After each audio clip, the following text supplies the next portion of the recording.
Welcome to the AI Talk Show, where we discuss the news, share insight, bring guests from the industry, take questions, and involve you in the conversation. AI is having an impact on our businesses, our lives, our society, and everything around us. As leaders in the industry, it's our responsibility to jump in and be part of the discussion. So let's start the conversation. I'm your host, Asha Saxena, CEO, Women Leaders in Data and AI. In today's episode, we will discuss AI.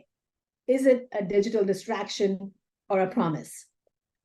Artificial intelligence has exploded in recent years, and it's been incorporated in more and more aspects of our digital life. But has this rapid advancement has become more of a distraction, or is it truly a benefit? AI now powers many of our smartphone apps, digital assistants, streaming services, social media, and so much more.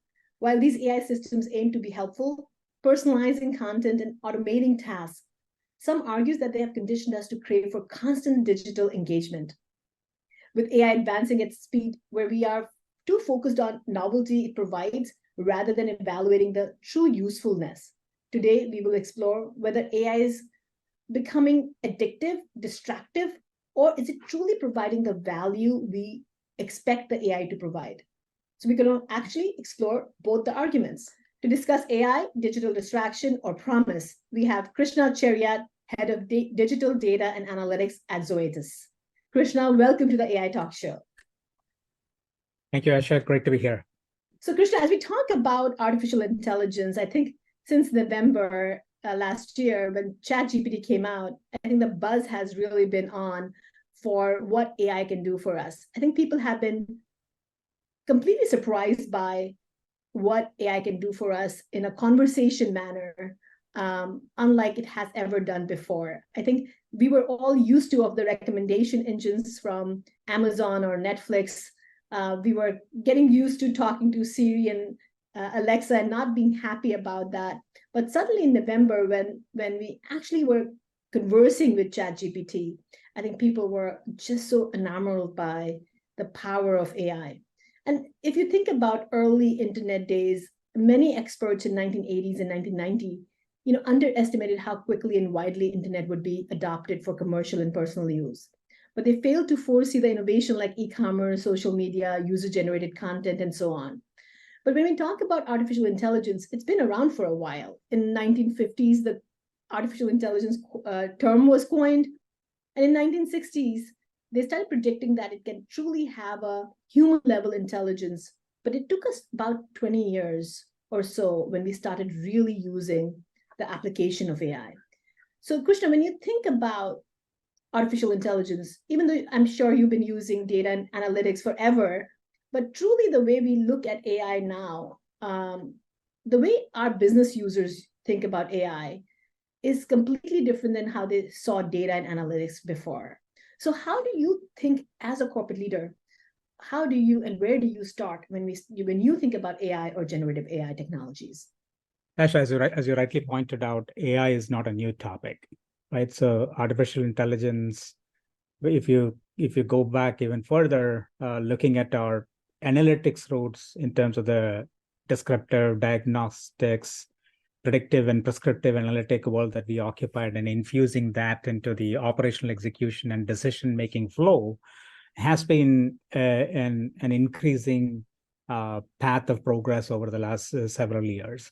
So too has been the topic of AI. A few years back, I wrote an article in the pharma boardroom around the impact of AI in healthcare. This predates the current explosion of interest triggered by ChatGPT and generative AI. But AI in healthcare, the space that I occupy, has been a significant focus of investment over the last several years. As several examples come to mind, in drug discovery, using AI as an accelerant to optimize your early research portfolio programs to see, rather than in vitro methods, through in silico methods, can you discover medicines faster? When you think about the huge investments that goes into pharma R&D, if you're able to optimize that even 10%, 15%, 20%, the impact on the company bottom line, and more importantly, the impact on patients and the healthcare providers substantial. And we have seen significant progress in fields like digital pathology, using AI capabilities to be able to look at tissue samples, read images at near human level capacity to help augment pathologies has been a capability that is already in use across many different parts of the healthcare value chain. And then using AI assistance as a knowledge discovery augmentation to help in the research process is also a use case that has been pretty active. All to say that AI, and I'm just using healthcare examples because that's been the passion topic of mine for this last several years. But so it's not new. But what has really changed the arc of the conversation since the November introduction of ChatGPT and the explosion of interest has been that it has breathed new life into the potential around AI, especially the conversational aspects of it. Near human-like responses that you can have from a text and video engagement standpoint has given a lot more avenues to discover the art of the possible and to ask, forcing companies and leaders to ask the question, how should we look at this as a part of an overall digital strategy of an organization? To the central question that you started with, is it a digital distraction or is it a digital innovation? My personal perspective is that it is a digital innovation and a disruption that we have to do it, that we have to pay focus and attention to. But if you don't have a carefully crafted strategy, it can easily become a distraction for the company. So what I mean by that is that every company, I would argue, needs to have strategic value clarity to say what do they want out of the generative AI capability in the context of the company's products and services and strategic plans. So that this is not this other thing that we are going to spend a lot of time and energy on, but it is an integrated lever into the company's strategy. That is the first and foremost. Not all of us want to be the Google, Facebook, Ubers of the world. Each of us have to ask ourselves the question, for our company, for our mission and our purpose, what is the specific use cases that come to that generative AI can be a capability that we need. So that's first. Once we identify that, then you need a coordinated integration and execution strategy within companies that really strikes the balance between unlocking value from it, but managing risk, managing responsible AI development, managing ethical development. So that's second. Third is this is now creating a new catalyst for digital upskilling of the workforce. In a recent conversation with a few leaders, I said that AI will not replace humans, but humans using AI will. It is a cliche, it is a Hallmark card kind of a line, but I truly believe that, because if you go back to the various technology introductions of the past years, many of the audience may not have been born at that time, but though when you look at the introduction of computers and the computer programming skills and computer savviness was a differentiating factor for many workforce. My prediction is that the AI savviness and an AI fluency is going to be a differentiating marker for the workforce of the future. So part of that is part of then our responsibility from an AI value unlock is preparing the workforce, both at the experts that you need within the organization that is going to be at the triangle of business understanding, AI engineering and capability understanding, and the human adoption understanding. So that is one part of the upskilling that companies need.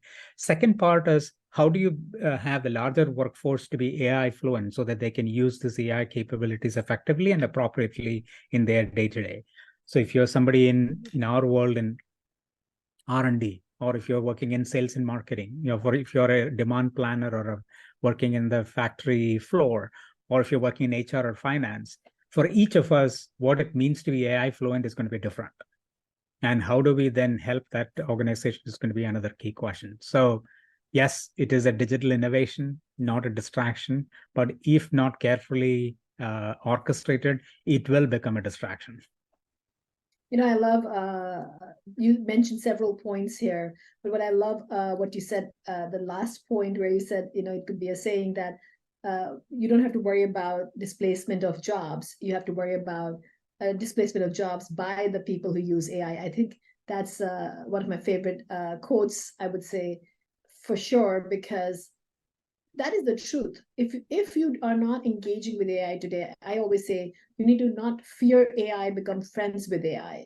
And I think the reason I say that is because no matter what job you're doing, if you're in sales marketing, are you in a functional area like finance or operations, or you're in technology, you have to get engaged with AI and really get your hands dirty and start trying in personal and professional world and see where it can truly create the benefit. We say that technology has always been there to help us, help humans become more productive and more efficient. And AI really truly gives that to you in exponential rate. Correct. I love that movie where the Her, I talk about that movie Her, and where the protagonist falls in love with the operating system because he thinks that it's a human. And at the end of the movie, she takes a few minutes to answer, or a few seconds to answer him back. And he says, why are you taking time to answer back? Are you talking to somebody else? Are you cheating on me?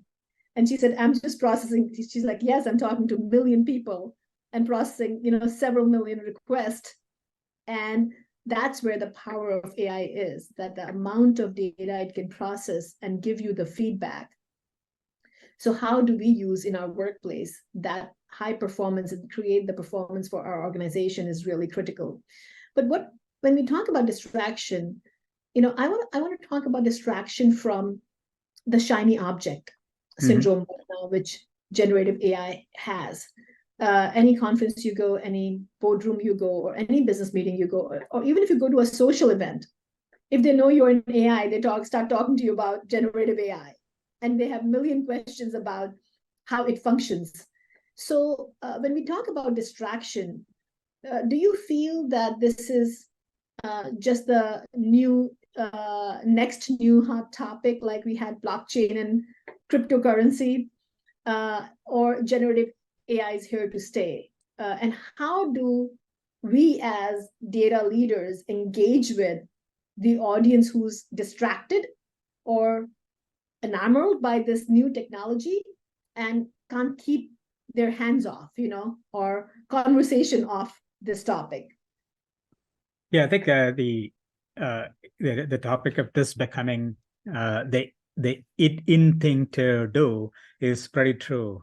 One of the funny stories I'll share is one of the things that I like to do these days is whenever a friend of mine has a birthday, I go to ChatGPT and give some characteristics about this friend and ask it to write a poem.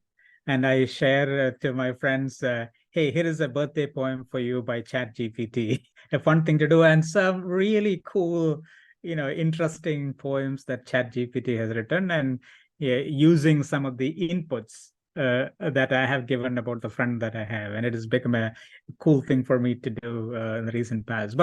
And if I just take a step back and look at when this first ChatGPT driven generative AI chatbot like capability came into fore, there are real debates in many organizations around, do you prevent access to it, and fears around people putting sensitive confidential information out there, do we continue to allow access? In multiple forums inside the company and outside, I've advocated for a strategy that really, when Google first came along, this is like trying to prevent Google search from happening. You're just not going to be able to do it. People are going to use ChatGPT or Bard or the other capabilities that are coming forward. It is just going to be the way we do things. Now, what is important is to really help people understand the value and risk, limitations and constraints. So we in our organization are focused around, one of the first things we did was we created a quick start AI guide that is used can be available to all employees of the organization, because I can talk about AI till cows come home, but you're not going to get it till you try it, right? So unless you try ChatGPT, you don't know the potential and the limits and the hallucination problems and the risks that you have. So we put together a quick start guide and encouraged all employees to try it. And then with some safeguards and what you should do and the do's and don'ts. We have internally within the company a digital fluency learning platform where we host kind of a TikTok, YouTube like videos for many digital topics, because one of my pet areas of focus is how do you change learning within enterprise organizations from really boring and stale enterprise learning to something which is akin to what we do in our personal computing space. Like if you and I want to know something, you're not going to sit and go through a 3-hour training or a multi-day instruction manual. You're going to go to Google and YouTube and say, okay, how do I do this? And to find something. And then at the contextually accurate at the point of that you want to do something or learn something, you find a video or a short clipping. And then if you have a deeper interest, then you explore the topic further. So we have tried to take a similar approach within our company. But again, to the point, one is around that avoiding distraction is making sure that people learn about it by trying out this tool so that they understand the potential and the limitations is an important thing. The second aspect around this is around, again, I go back to an earlier comment, that is value clarity, right? Strategy is all about choices, as the cliche goes. As any organization, you have finite resources, finite mind share, finite organizational energy. You have to deploy these to the biggest problems that matter. Yes, there are 100,000 different things that AI can help optimize within a company. But if you try to go after all of that problem, then you're just never you're gonna have many different things, but it's not going to amount to anything that a CEO of a company can describe in 10 sentences or less in a way a 10-year-old can understand as to what exactly did you get out of this. So to avoid distraction, you need to have focus and priority. So you have to really reflect on what are the big problems that matter that we need to focus this on. Now, I say this at the early stages of this accelerated AI journey that every company is on, because at this point it calls for focus. But I am a big believer this is just going to become just the way we do things, right? So if you retrace back to the origins of internet and e-commerce, every company needed to have an e-commerce strategy. They needed to have a website and others. It called for focus at the early stages so that you really unlock value. But then it becomes part of a minimum expectation of any company in the modern digital world is that they have a digital footprint. There are e-commerce is taken for granted. If you don't have it, people look at you as if you have 3 heads. So AI is going to be like that in a few years' time, where it's going to be part and parcel of many things that we do. But as we are going along that evolutionary curve, early days calls for focus, that we need to be really focused on priorities and make sure that we are upscaling. The thing that I would encourage all of the listeners of this podcast to do is don't just read about it, try it, right? You have to go and try all of those various, whether it is DALL-E or ChatGPT or Bard and all of these, to try it, to understand the power and limitation of it, because no amount of reading can really capture as you try it.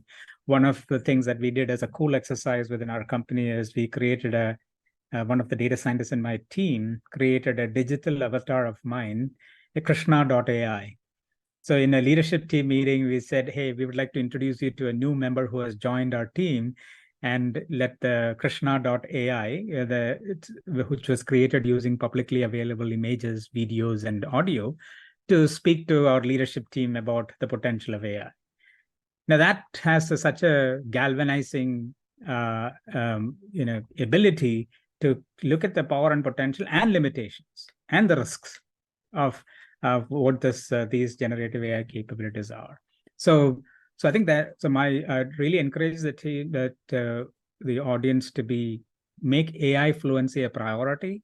You have to try try all of these different tools to understand the power and limitations, but then to reflect back on to say what are the key priorities in your organizations that is most critical, and where do you apply it? Because you have to be choiceful in the early days of this journey. And one of the side gigs that I have is to be an adjunct professor at Carnegie Mellon, where I teach data and digital strategy to executive audience.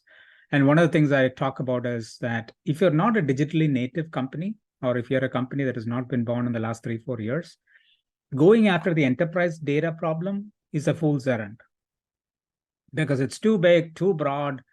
If you go after an enterprise data strategy, including infrastructure, your grandkids will derive value from it. So you really need to be prioritized. What are the big priority use cases that is central to your company? What are the prioritized data assets? And where do you need to move the needle from, the right data being available to the right audience at the right time? That has to be the focus. So that's what I try to articulate and champion in data strategy world. And I would say in the AI strategy, it is something similar. You need to have fluency, you need to have the right capabilities, but you need to prioritize. Something interesting you said was that you don't only talk about it within your organization, you make it very simple and executable so that people can engage with it. The example you spoke about, the TikTok, how you create short videos for learning. And I think it's so true that when we are learning, we go out into YouTube and, we look at TikTok and we're learning how to fix something at home, and we're taking these little tips of, I get surprised by these life hacks, Right. which are on the TikTok. But you made it real in your corporate culture, to really create these videos so that the consumer of your technology can learn in an easy, digestible format.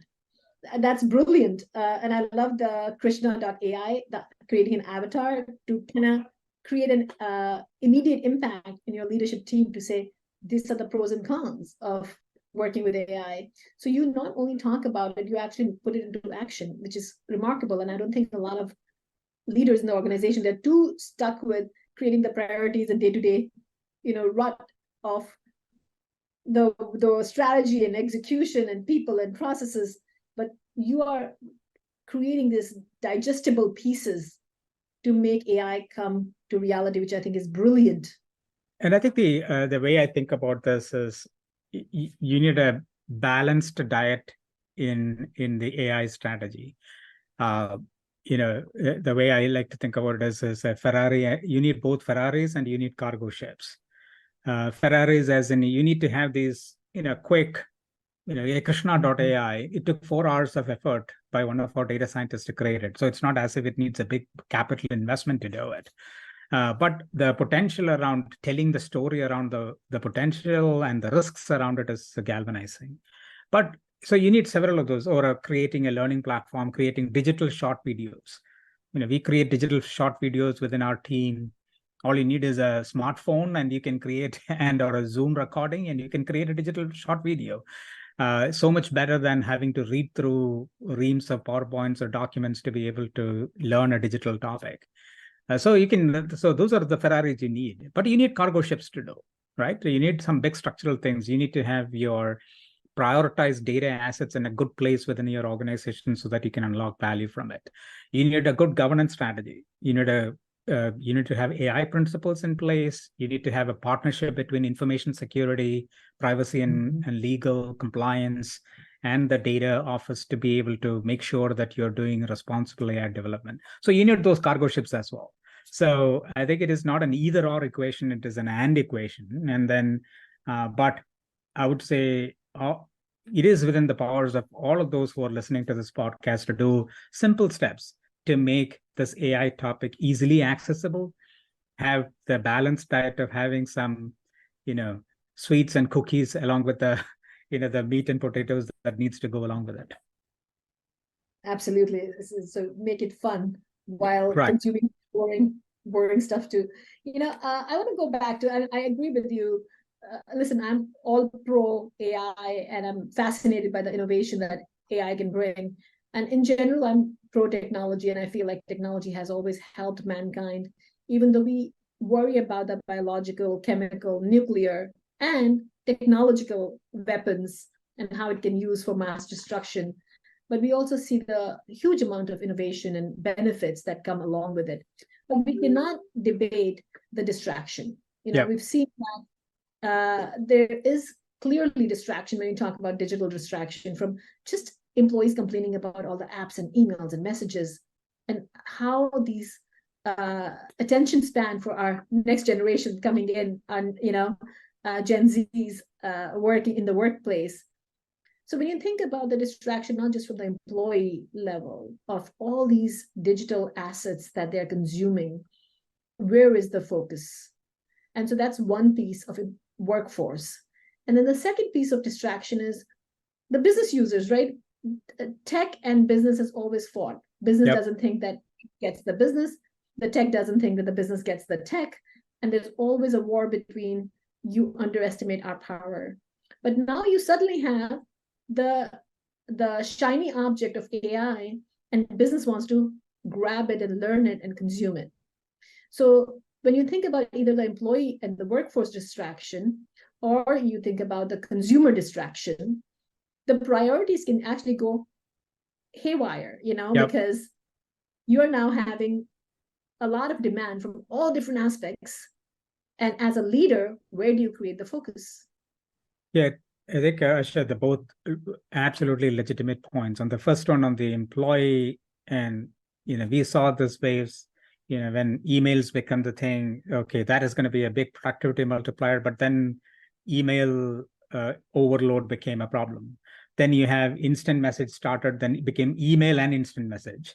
Now, if you look at any leader, you have a hierarchy of communication mechanisms between the face-to-face conversation, to email, to Teams or whatever chat or Slack that you use, and to the old-fashioned send a text or call people. So all of these becomes, and nothing goes away, right?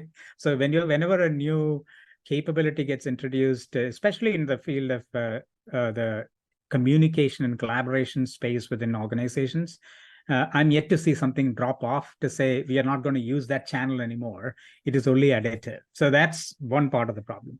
Today, every workforce, everywhere, there is an information overload, and then and when you start to introduce something new, you have to really look at what is that user at center strategies and a user experience strategy that has to go along with it.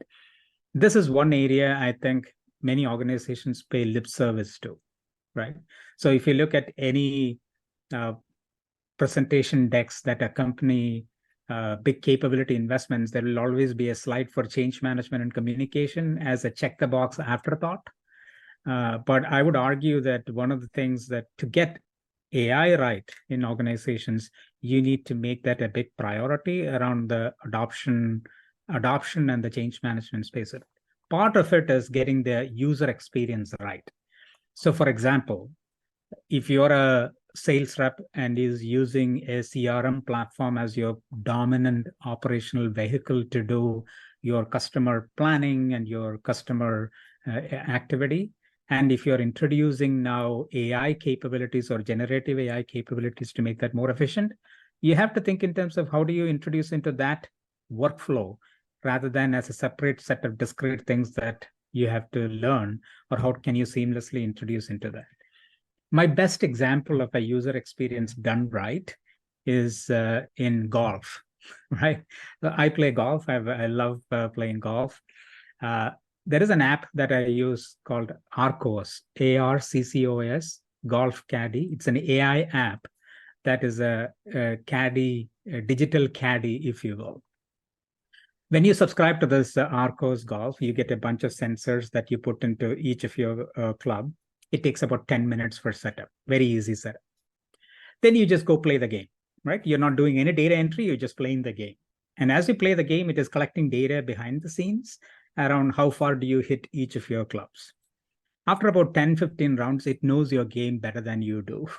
And then when you're actually playing around, it brings in weather data, GPS data, and the wind and other data, and then provides you recommendation on what club to hit. So I need to hit a 150-yard shot. it gives you instantaneous recommendation, hit a 7-iron or hit an 8-iron. Now, what that experience tells us is how they have really thought through the actual experience of a golfer and made technology seamless in that experience, right? So if I have to do a lot of the data entry while playing the golf game, I wouldn't use it. I want to play the game. I don't want to do data entry. So similarly, when I think about analytics and I think about and I extend that to AI, we need to get that user experience right. So if you're an HR professional and if you have certain systems that you're using or certain processes that you follow, how do an AI team have enough people who understand that human-centric design to be able to weave in AI capabilities into that? If you are a smart assistant kind of a capability or knowledge assistant, how do you weave that in? So that is going to be a key priority. That is the only way to avoid, to your point, this becoming a distraction and this kind of struggling with adoption. So you need to get that user experience right. The second thing that you need to do is to make sure that the value add and the trust aspect is made clear.